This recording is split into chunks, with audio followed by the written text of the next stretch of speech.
بسم اللہ الرحمن الرحیم۔ ایک بزرگ ایک حجام کے پاس بال کٹوانے گئے۔ وہاں بحث چل رہی تھی کہ خدا کا کوئی وجود بھی ہے یا نہیں۔ حجام نے پرجوش آواز میں کہا کہ کم از کم میں تو نہیں مانتا کہ خدائی کوئی حقیقت ہے۔ بزرگ نے سوال کیا کہ بھلے مانس، تم ایسا کیوں کہتے ہو؟ تمہارے پاس اپنے اس دعوے کا کیا ثبوت ہے؟ حجام: اس کے لیے ثبوت کی ضرورت نہیں، تم باہر سڑکوں پر نکلو، اسپتالوں میں جاؤ یا گھروں میں جھانکو، تمہیں خود اندازہ ہو جائے گا۔ مجھے بتاؤ کہ اگر خدا کا وجود ہوتا تو کیا ہسپتال بیماریوں سے بھرے ہوتے؟ کیا گھروں میں یتیم بچے بھوکے سوتے؟ کیا مظلوموں پر یوں ظلم ہو رہا ہوتا؟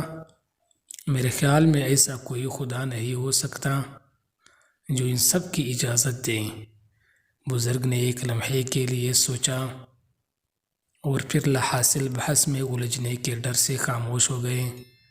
حجام نے اپنے کام مکمل کیا اور بزرگ دکان سے باہر چلے گئے۔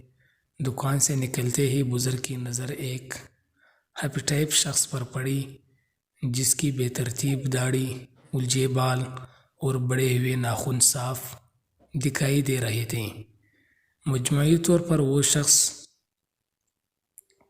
بہت گندا دکھائی دے رہا تھا۔ اسے دیکھتے ہی بزرگ دوبارہ حجام کی دکان میں داخل ہوئے اور حجام کو مخاطب کر کے کہا کہ مجھے ابھی علم ہوا کہ حجام کوئی وجود نہیں رکھتے، اس دنیا میں کوئی حجام نہیں۔ یہ تم کیسے کہہ سکتے ہو؟ حجام نے حیرانی سے کہا۔ میں یہاں موجود ہوں اور میں ایک حجام ہوں۔ بزرگ نے کہا نہیں، مسکراتے ہوئے وضاحت کی، اس دنیا میں کوئی حجام نہیں، اس دنیا میں کوئی حجام نہیں، کیونکہ اگر اس دنیا میں حجاموں کا کوئی وجود ہوتا تو سڑکوں پر موجود اس الجھے بالوں، بے ترتیب داڑھی اور لمبے بالوں والے آدمی جیسا کوئی شخص دنیا میں نہیں ہوتا۔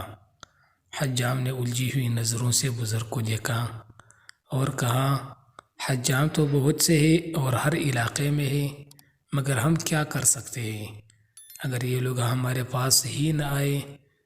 بزرگ نے دانشمندانہ نظروں سے حجام کو دیکھا اور کہا، میرا خیال ہے کہ اب تم سمجھ گئے ہوں گے کہ خدا کا وجود ہے۔ ہوتا یہ ہے کہ لوگ اس کے پاس نہیں جاتے، اس سے مدد نہیں مانگتے، اس کے اصولوں کی پاسداری نہیں کرتے۔ دوستو، اگر ویڈیو اچھی لگی ہے تو چینل کو ضرور سبسکرائب کریں، بیل آئیکن کو پریس کریں، ویڈیو کو لائک اور شیئر کریں۔ والسلام۔